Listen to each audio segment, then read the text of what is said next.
इयत्ता 7वी, विषय इतिहास, पाठ 4, शिवपूर्वकालीन महाराष्ट्र.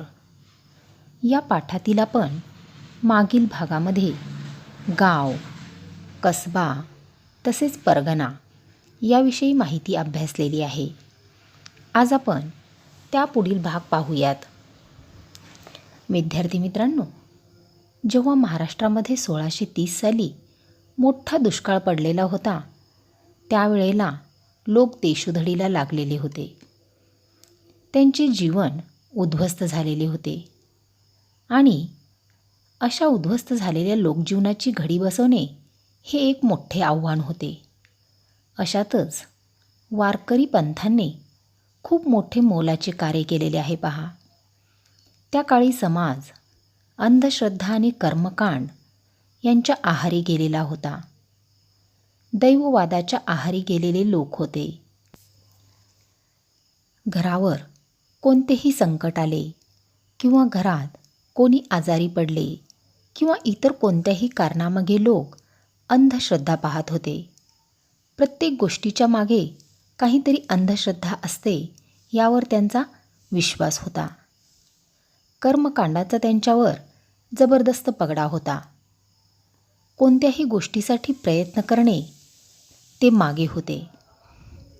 म्हणजेच प्रयत्नशीलता थंडावलेली होती. यामुळेच रयतेची स्थिती खूपच हलाखीची झालेली होती. त्यांच्यामध्ये चैतन्य उरले नव्हते. मग अशा परिस्थितीमध्ये समाजात चैतन्य निर्माण करण्याचे प्रयत्न महाराष्ट्रातील वारकरी पंथांनी केले. वारकरी पंथ आपल्या सर्वांच्याच परिचयाचा असेल. आपण दरवर्षी पाहतो, आषाढी कार्तिकी एकादशीला खेडोपाड्यातील भक्त लोक पंढरपूरला चालत जातात. तर वारकरी पंथामध्येच संत नामदेव, संत ज्ञानेश्वर यांचे नाव अग्रहाने घेतले जाते पहा. महाराष्ट्रामध्ये संत नामदेव, संत ज्ञानेश्वर यांच्यापासूनच संत परंपरा समाजाच्या विविध स्तरातून आलेल्या संतांनी पुढे चालवली. संत परंपरेमध्ये समाजातील सर्व स्तरातील लोक होते. यामध्ये संत चोखामेळा, संत गोरोबा, संत सावता, संत नरहरी, संत सेना, संत शेख महम्मद इत्यादी संत होते. त्याचप्रमाणे संत मंडळीमध्ये संत चोखोबांची पत्नी संत सोयराबाई आणि बहीण संत निर्मळाबाई, तसेच संत मुक्ताबाई, संत जनाबाई, संत कान्होपात्रा, संत बहिणाबाई सिऊरकर यासारख्या स्त्रियांचा सुद्धा सहभाग होता. यावरून तुमच्या लक्षात आलं असेल की वारकरी पंथामध्ये स्त्री पुरुष असा भेदभाव नाही. त्या ठिकाणी सर्व जाती जमातीतील स्त्रियांचा आणि पुरुषांचा समावेश होता. मुलांनो, आपल्याला माहिती आहे, दरवर्षी आषाढी एकादशी, कार्तिकी एकादशीला पंढरपूरला खेड्यापाड्यातून अनेक भक्त लोक चालत जातात. याला आपण वारी म्हणतो पहा. या वारीमध्ये सुद्धा वेगवेगळ्या जाती जमातीतील स्त्री पुरुषांचा सहभाग असतो. पंढरपूर हे संत चळवळीचे केंद्र आहे आणि विठ्ठल हे त्यांचे दैवत आहे. पंढरपूर हे शहर चंद्रभागेच्या काठी वसलेले आहे. या ठिकाणी जेव्हा वारीसाठी हे लोक येतात, तेव्हा सर्व संत मंडळी आणि वारकरी भक्तिसागरामध्ये न्हाऊन निघतात. विठ्ठल नामाच्या गजरामध्ये ते तल्लीन झालेले असतात. त्या ठिकाणी भजन, कीर्तन आणि सहभोजन या माध्यमातून समतेचा प्रसार होतो. वारीमध्ये सर्वजण विठ्ठल नामाच्या गजरामध्ये तल्लीन झालेले असतात. तहान भूक याचे सुद्धा त्यांना भान नसते. विठ्ठलाच्या दर्शनासाठी त्यांचे मन आसुसलेले असते. यासाठी ते भजन, कीर्तन आणि सहभोजनाच्या माध्यमातून सर्वजण एकत्र येतात. या ठिकाणी जातीभेद, लहान मोठा, गरीब श्रीमंत हा भेदभाव नसतो. सर्वांना फक्त एकच ओढ असते, ते म्हणजे विठ्ठल दर्शन. विद्यार्थी मित्रांनो, यानंतर आपण संत नामदेव या संतांविषयी माहिती पाहूयात. वारकरी संप्रदायातील एक श्रेष्ठ संत म्हणून संत नामदेवांची ओळख आहे. संत नामदेवांनी समाजातील सर्व स्तरातील लोकांना एकत्र आणले, म्हणूनच त्यांना कुशल संघटक असे म्हणतात. संत नामदेव हे उत्तम कीर्तनकारसुद्धा होते. त्यांनी त्यांच्या कीर्तनाच्या माध्यमातून सर्व जाती जमातीमधील स्त्री पुरुषांना एकत्र आणले. त्यांच्यामध्ये समतेची भावना निर्माण केली. नाचू कीर्तनाचे रंगी, ज्ञानदीप लावू जगी, ही त्यांची प्रतिज्ञा होती. त्यांचे अनेक अभंग प्रसिद्ध आहेत. अनेक संतांवर आणि सर्वसामान्य लोकांवर त्यांच्या शिकवणुकीचा प्रभाव पडला. म्हणजेच ही जी सर्वसामान्य जनता आहे किंवा जे इतर अनेक संत आहेत, ते त्यांच्याकडे आकर्षले गेले. पहा, त्यांचे जे विचार होते ते सर्वसामान्य लोकांना पटण्यासारखे होते. आपल्या विचारांचा प्रसार करत करत नामदेव पंजाबपर्यंत गेले. त्यांनी जी लिहिलेली पदे आहेत ते शिखांचा गुरु ग्रंथ साहिब हा ग्रंथ आहे, तर त्या ग्रंथामध्ये आपल्याला ती पदे पाहायला मिळतात. त्यांनी भागवत धर्माचा संदेशसुद्धा गावोगावी पोचवला. संत नामदेवांनी पंढरपूर येथे विठ्ठलाचे महाद्वार म्हणजे जे प्रमुख द्वार आहे त्याच्या समोर संत चोखामेळा यांची समाधी बांधली. त्यांनी हे जे कार्य केलेले आहे ते खरंच अविस्मरणीय आहे. यानंतर आपण संत ज्ञानेश्वरांचे कार्य पाहूयात. संत नामदेवाप्रमाणेच संत ज्ञानेश्वर हे सुद्धा वारकरी संप्रदायातील एक विख्यात संत होते. त्यांनी भावार्थ दीपिका म्हणजे ज्ञानेश्वरी हा ग्रंथ लिहिलेला आहे. हे आपणा सर्वांनाच माहीत आहे. तर हा जो ग्रंथ आहे ज्ञानेश्वरी, हा भगवद्गीता या संस्कृत ग्रंथाचा मराठीत अर्थ स्पष्ट करणारा आहे.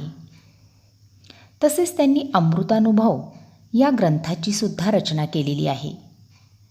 संत ज्ञानेश्वरांनी त्यांच्या ग्रंथामधून आणि अभंगामधून भक्ती मार्गाचे महत्त्व सामान्य जनतेला सांगितलेले आहेत. त्यांनी जे भक्ती मार्गाचे महत्त्व म्हणा किंवा जीवन जगण्याच्या ज्या पद्धती आहेत त्या सर्वसामान्यांना अंगीकारता येतील अशा होत्या.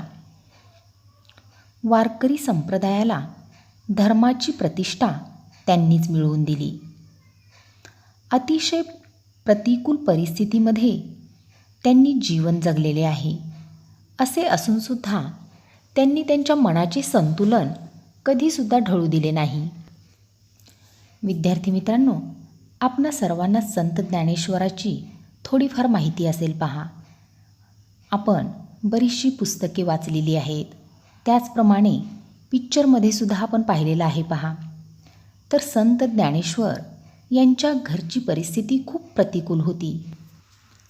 घरची परिस्थिती खूप गरिबीची, हलाखीची असली तरीसुद्धा संत ज्ञानेश्वर कधीही डगमगले नाहीत किंवा त्यांनी त्यांच्या मनाचा तोलसुद्धा जाऊ दिलेला नाही. खंबीरपणे त्यांनी या प्रतिकूल परिस्थितीलासुद्धा सामोरे गेलेले आहेत. संत ज्ञानेश्वरांना निवृत्तीनाथ, सोपानदेव आणि मुक्ताबाई ही भावंड होती. या भावंडांची सुद्धा अनेक काव्यरचना प्रसिद्ध आहेत.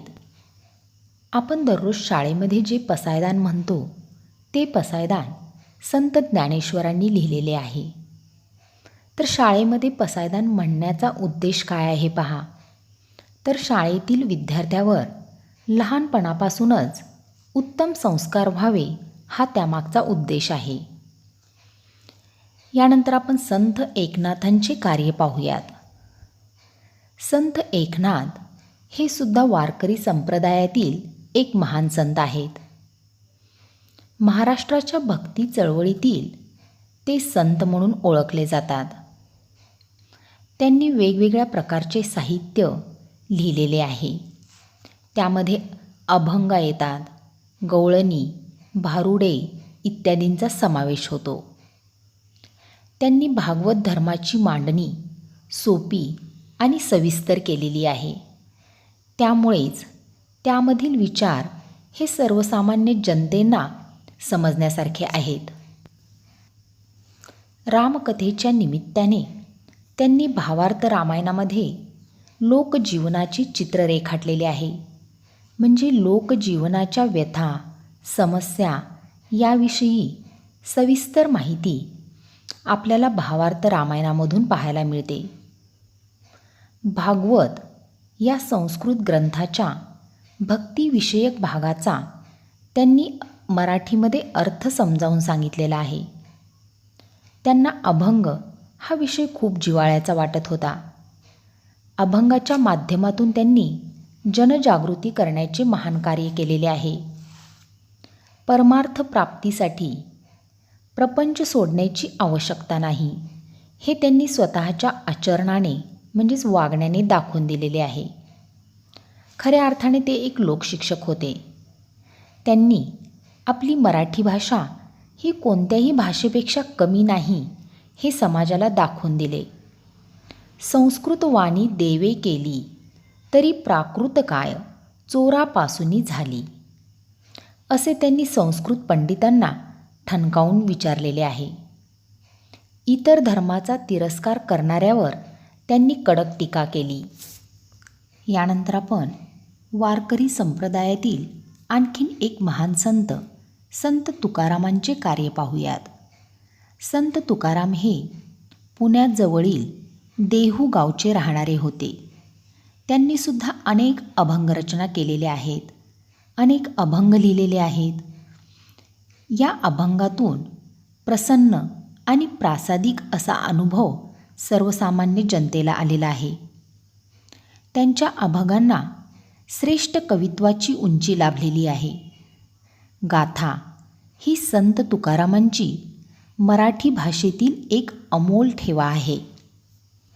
ते रंजल्या गांजल्यामध्ये देवत्व पाहात. म्हणजेच जे गरीब, मागासलेले किंवा इतर जाती धर्मातील जे लोक होते त्यांच्यामध्ये ते नेहमी देवाला पाहायचे. जे का रंजले गांजले त्यासी म्हणे जो आपुले, तोची साधू ओळखावा देव तेथेची जाणावा. पहा या ठिकाणी किती सुंदर अभंगरचना केलेली आहे त्यांनी. म्हणजेच जे गरीब परिस्थितीने गांजलेले आहेत त्यांना जो आपला म्हणतो, त्यांना आपलेसे करतो, त्यांचे दुःख अडीअडचणी समजून घेतो, तर त्या ठिकाणीच साधू ओळखावा, तेथेच देव जाणावा, असे त्यांनी आपल्या अभंगातून सामान्य जनतेला सांगितलेले आहे. मग त्यांचा हा जो दृष्टिकोन होता म्हणजे आपल्या जीवनाकडे पाहण्याचा, यामुळेच सर्वसामान्य जनतेच्या मनामध्ये त्यांनी घर केले. आपल्याकडे असलेली लोकांना दिलेल्या कर्जाची कागदपत्रे इंद्रायणी नदीच्या डोहात त्यांनी बुडवली आणि कित्येक कुटुंबांना कर्जमुक्त केले. पहा या ठिकाणी त्यांच्या या वागण्यावरूनच दिसून येते की त्यांनी रंजल्या गांजलेल्यांना जवळ केलेले आहे. म्हणजे ज्या लोकांनी कर्ज घेतलेले होते त्या कर्जाची जी गहाणपत्रे होती तर ती त्यांनी इंद्रायणी नदीच्या डोहात बुडवली. त्यांनी समाजातील दांभिकतेवर आणि अंधश्रद्धेवर अत्यंत कडक शब्दामध्ये टीका केलेली आहे. भक्तीला नीतीची जोड देण्यावर त्यांचा भर होता. जोडोनिया धन उत्तम व्यवहारे, उदास विचारे वेच करी. ईश्वराची भक्ती करत असताना त्याला नीतीची जोड असावी यावर त्यांचा विश्वास होता. म्हणजेच भक्ती करत असतानासुद्धा आपण उत्तम व्यवहार म्हणजे चांगल्या प्रकारे व्यवहार करून धन कमावले तर त्यात काही गैर नाही असे त्यांना वाटायचे. तर हेच त्यांच्या शिकवणुकीचे सार आहे, म्हणजेच थोडक्यात महत्त्व आहे असे म्हणता येईल. संत तुकारामांनी समाजामध्ये जनजागृती करण्याचे खूप मोठे महान कार्य केलेले आहे. परंतु म्हणतात ना, नेहमी चांगले काम करणाऱ्यांना खूप अडथळे येतात. तर याचप्रमाणे त्यांनासुद्धा समाजातील काही कर्मठ लोकांनी विरोध केला. ते जी लोकजागृतीचे काम करत होते त्या कामामध्ये नेहमी हे कर्मठ लोक अडथळा आणायचे. मुळात त्यांना अभंग रचण्याचा अधिकारच नाही असा दावा या कर्मठ लोकांनी केला आणि त्यांनी ज्या अभंग रचना केलेल्या होत्या त्यांच्या त्या साऱ्या वह्या या कर्मठ लोकांनी इंद्रायणी नदीच्या डोहात बुडवल्या. तरीसुद्धा संत तुकाराम खचले नाहीत किंवा डगमगले नाहीत. तर या सर्व विरोधाला सुद्धा त्यांनी धीराने तोंड दिले. संत तुकारामांचे अनेक शिष्य आणि सहकारी होते. ते सुद्धा विविध जाती जमातीचे होते. म्हणजे त्यांनीसुद्धा जातीभेद या ठिकाणी मांडलेला नाही. समतेचे ते पुरस्कर्ते होते. नावजी माळी, गौनर शेठ वाणी, संताजी जगनाडे, शिवबा कासार, बहिणाबाई सिऊरकर, महादजी पंत कुलकर्णी ही त्यातली काही नावे. म्हणजेच ही त्यांचे शिष्य आणि सहकारी आहेत. गंगाराम पंत मवाळ आणि संताजी जगनाडे यांनी संत तुकारामांचे अभंग लिहून ठेवलेले आहेत. त्यामुळेच ही त्यांची खूप महत्त्वाची कामगिरी समजली जाते. कारण यांच्यामुळेच हे अभंग सर्वसामान्य जनतेपर्यंत पोहोचू शकले. विद्यार्थी मित्रांनो, संत नामदेव, संत ज्ञानेश्वर, संत एकनाथ आणि संत तुकाराम हे वारकरी संप्रदायातील एक महान संत होते आणि यांनी सामान्य जनतेमध्ये समतेचा पुरस्कार करण्याचे खूप मोठे कार्य केलेले आहे. ते त्यांनी अभंग, कीर्तन, भारूड आणि गवळणी यांच्या माध्यमातून सर्वसामान्य जनतेमध्ये जनजागृती केलेली आहे. त्यांनी अनेक ग्रंथरचनासुद्धा केलेली आहे. समाजामध्ये भक्ती मार्गाचा प्रसार करत असताना त्यांनी लोकांपर्यंत समतेचा संदेश पोचवण्याचे कार्यसुद्धा केलेले आहे. विद्यार्थी मित्रांनो, संत नामदेव, संत ज्ञानेश्वर, संत एकनाथ आणि संत तुकाराम यांच्याविषयीची माहिती, त्यांचे कार्य पाठ्यपुस्तक पान क्रमांक 16 आणि 17 तुम्ही पाठ्यपुस्तकातून वाचा आणि पुढील प्रश्नांची उत्तरे लिहा.